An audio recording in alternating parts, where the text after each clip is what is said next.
your best for future fights. It's happened before. Pump into the face of Garcia and do something that very few people here thought would be done tonight, win some rounds. Oh, he absolutely won that round, no doubt about it. Landed 30 punches, had that combination to the head. Let's look at the average punches landed so far as we start this round number 4. You see the last round 30-19. The first 2 rounds, Garcia had a 17-11 edge, but he just coasted along in that 3rd round, and Browning was able to get off at moments. Teddy's scorecard has it 30-28. Again, I was touching on it in the last round. Some of the danger points. So if you're not carrying Browning, as we're saying that it's a possibility Garcia could be doing, if you're just taking them lightly and playing with them, figuring you can put the lights out whenever you want, the danger is Browning all of a sudden can get lucky or not lucky. He can take advantage of the opportunity by scoring. A headbutt, a cut can happen because you keep the guy around when you didn't have to keep him around. And the last thing that can happen is sometimes the first impression is a lasting impression. We know Garcia to be a real good prospect, getting to where he can be a serious contender, we felt. But people watching this kind of behavior, this kind of action, they can say, hey, this is what I think of a guy that behaved this way, in a non-performing way, in a way where I don't really want to put him on my list of fighters that I want to see again. That could be the damage, the professional damage to Garcia by taking Browning lightly, as he seems to be doing. I could see where the educated boxing eye would lean more towards carrying rather than taking lightly. Couldn't you, Teddy? Yeah, I think that you get the feeling that he is just having his own private sparring session right now. Exactly.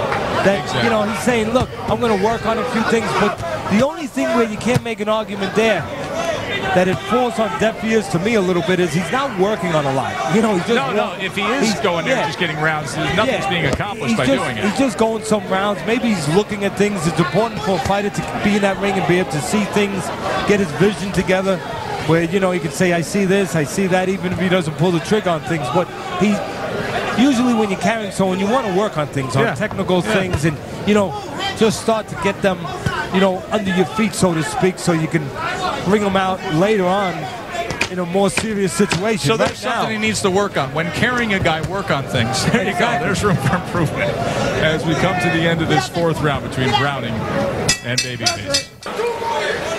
Round 5, Troy Browning, undefeated fighter who left the sport because of a bad knee injury and came back. Now the 3rd fight of his comeback after that 8-year layoff. Unbeaten but untested. He's never fought past 8 rounds. He's only fought a 6-rounder and 4-rounder in his 2 comeback fights, going up against Babyface Garcia, who's in the baby blue, who has 40 wins, and he's only 20 years old, and is just coasting along here as we enter this 5th round of a fight many experts said could end at any time for Babyface. Now maybe he's going to choose to end it if he applies the pressure on the inside here. As they separate, he throws out that left hand. You know, I think it's only fair to say that in a case like this, and there's a good left hook to the body, but only one of them, and Garcia, like a guy that doesn't have urgency to him, lets himself fall out of position. The guy who's in a more serious mode stays in that position and says, can I find something out? So that tells you a lot right there, but I think it's time to say... Look at this, Teddy. Look at that right there. I think right now it's not only responsible to the fighter to give out a better performance than this, and we're not talking about Browning. He's doing the best he can, 40 years of age. He was overmatched in this fight, let's be honest. He comes in here, he's doing the best he can, but it's incumbent on the fighter Garcia to put forth a better effort for several reasons. People pay to see this. His career hinges on it to a certain extent. What people see here will tell what people want to see later, who wants to use them, what networks want to use them later on, what promoters want to use them later on. I think it's at the point now where the corner If this goes back to the corner needs to be responsible and get on that guy and say, hey, stop the crap. And let's go after this guy now in the proper way. You're not helping yourself right now. If the fighter doesn't click in his head, then it's up to the corner. That's what they're paid for. That's what they're there for. To give a look that the fighter might not be seeing in an honest way. To give a vision that the fighter just might not want to be getting a vision of. And to give him truth that he might not want to hear. Again, if he goes to the body, and he being Garcia, he's been more concerned with adjusting his guard than getting rid of Troy Browning, and his mouth is yet to open and take a deep breath in this fight. Let's see in the corner of Garcia. I mean, that might be more interesting than what we just saw, quite honestly, in the ring. Let's see what is said to Garcia in the corner.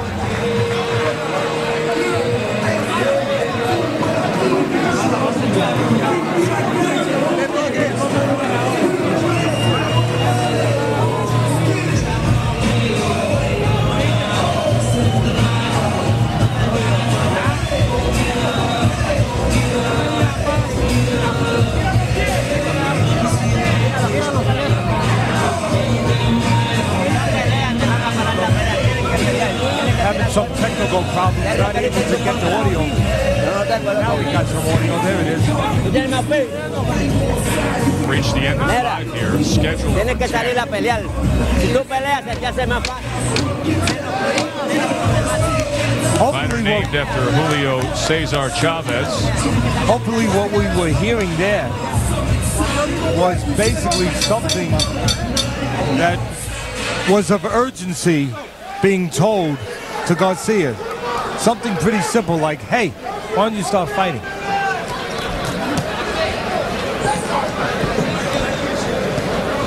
Round 6 in that 5th round. Browning had a 21-16 connect advantage. Now, we did mention at the beginning of this fight that Garcia came in the heaviest of his career. Now, we said right away, a lot of fighters we don't let off the hook in that case, Joe. We said right away, hey, this is a 20-year-old fighter who's skipping weight classes, has a growing spurt, and it's nothing unusual for him to jump up 6.5 pounds or 6.25 pounds since the last weight that we have registered on him in a fight. So we were giving him credit for saying, hey, it's not that he's not in top shape, it's that he's growing. But now maybe we have to rethink what that weight really indicates.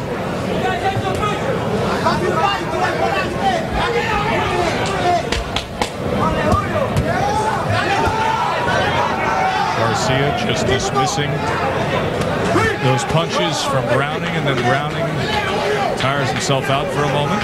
2 of the wins for Browning were against a fighter with almost 100 losses. Obviously, a huge step up for Browning. Last 2 fights, I'll tell you the record of the fighters that he fought. One was 3-4, one was 3-3-1. So that would kind of speak to some of the reason why I think me and Joe are feeling that the opportunity is there for Garcia to do more than what you see him doing right now.